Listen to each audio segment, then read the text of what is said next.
एक शांत और सुंदर गांव में प्रकृति की गोद में बसा हुआ एक छोटा सा संसार था।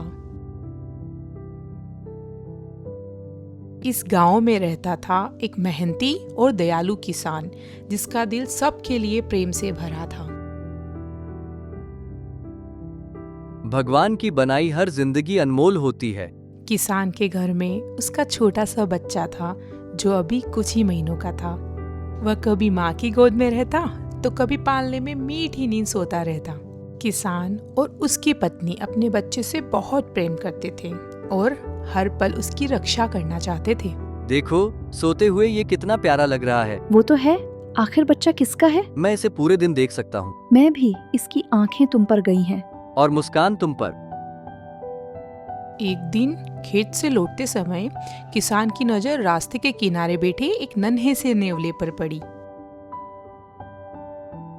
अरे छोटे से जीव, तुम यहाँ अकेले कैसे रहोगे?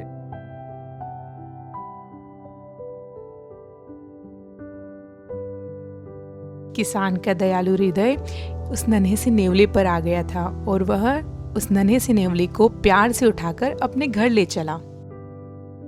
किसान उस नेवले को अपने घर, अपने परिवार के पास ले आया। यह नेवले का बच्चा बहुत सुंदर है। क्या तुम इसका भी पालन पोषण करोगी?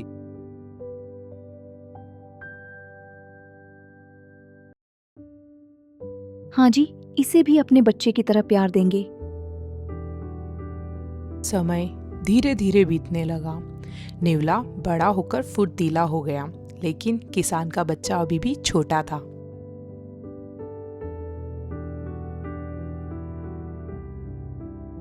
अब नन्हा नेवला भी किसान के परिवार का हिस्सा बन गया था और वे चारों खुशी खुशी रहने लगे। एक दिन किसान की पत्नी बाजार जाने लगी। मैं बाजार से थोड़ा सामान लेने जा रही हूँ। बच्चे का ध्यान रखना, नेवले से सावधान रहना, वह बच्चे के पास न जाए। पत्नी की बात सुनकर किसान ने हामी भरी। किसान की बीवी के जाने के बाद किसान बच्चे के साथ खेलने लगा और तभी उसे कोई बुलाने आया। मुखिया ने आपको अभी बुलाया है, जरूरी बात है। किसान का मन क्षण भर के लिए बच्चे पर ठहर गया। न चाहते हुए भी किसान को घर से जाना पड़ा और उसने बच्चे की जिम्मेदारी नेवले को सौंप दी।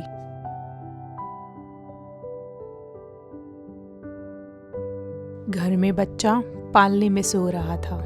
अचानक एक काला सांप चुपके से पालने की ओर बढ़ा। सांप पालने की ओर बढ़ ही रहा था, तभी नेवले ने खतरे को भांप लिया।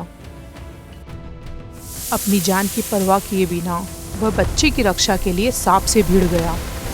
थोड़ी देर बाद खतरा समाप्त हो गया।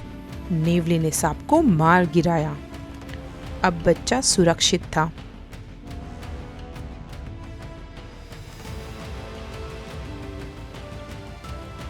कुछ समय बाद किसान की पत्नी बाजार से लौटी। उसने नेवले के मुंह और पंजों पर खून देखा। उसे लगा नेवले ने उसके बच्चे को खा लिया है।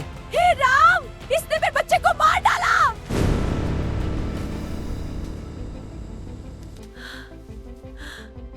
क्रोध में बिना सोचे समझे उसने फल का टोकरा नेवले के सिर पे दे मारा और नेवले की मृत्यु हो गई। पत्नी दौड़कर बच्चे के पास पहुंची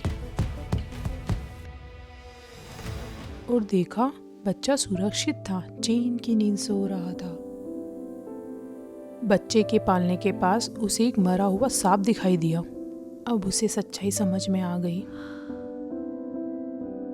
वह नेवले की ओर दौड़ी, लेकिन अब बहुत देर हो चुकी थी।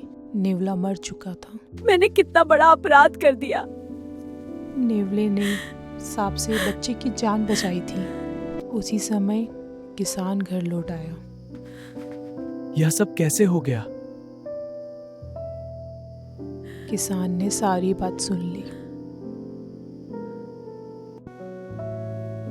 जो बिना सोचे काम करता है उसे पछताना पड़ता है। क्रोध और आवेश में लिया गया निर्णय अक्सर जीवन भर का पछतावा बन जाता है। जीव जंतु भी अत्यंत स्वामी भक्त और संवेदनशील होते हैं, इसलिए हमें हर निर्णय सोच समझ कर लेना चाहिए।